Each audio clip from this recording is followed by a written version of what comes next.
I don't want to... Well, now I'm scared. What if people don't like me because I don't like Force Awakens? And then everyone's gonna be like, oh my gosh, it was like the best Star Wars movie ever. No, no, no, no, no. Well, guess what? It's not. It's trash.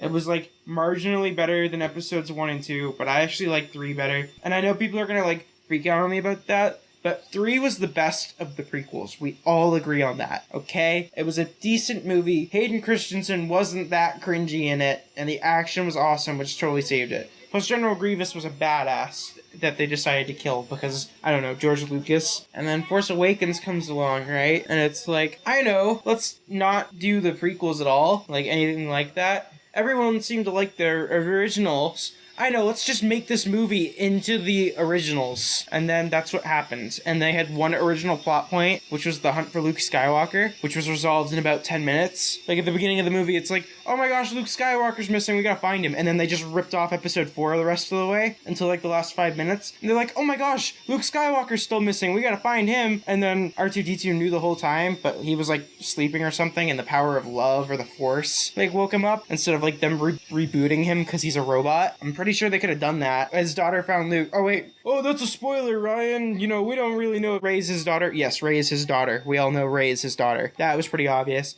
And that's ripped right out of the movie, too. Right out of episode 4. You know, the main character being the daughter of a prominent Jedi in history. They actually ripped that off twice because Kylo Ren is Han Solo's son, and he is like the worst villain in movie history. Come on.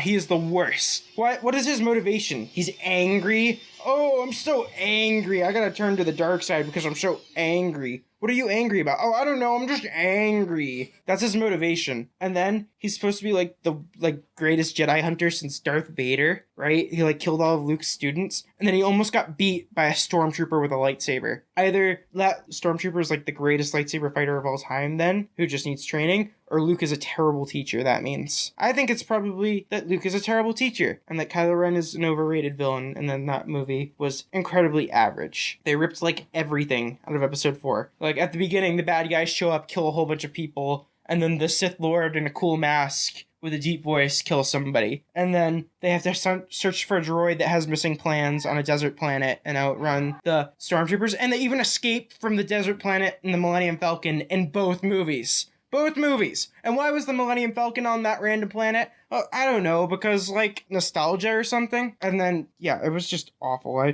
I would not recommend that movie at all. Rogue One was really good, though. You guys should go watch Rogue One. I'm not going to spoil it, but it's a really, really good ending, and all the characters are actually likable. Actually, I take that back. Rey and Finn were actually pretty likable. But the villain, like, actually has motivation and stuff, and he does some evil stuff besides kill one dude and, like, destroy some monitors. Because really, that's all Kylo Ren did in that movie. And then he, like, almost lost to a stormtrooper, and then he got his butt kicked by someone who had no lightsaber training, and, like, was a master of the Force within, like, 10 minutes.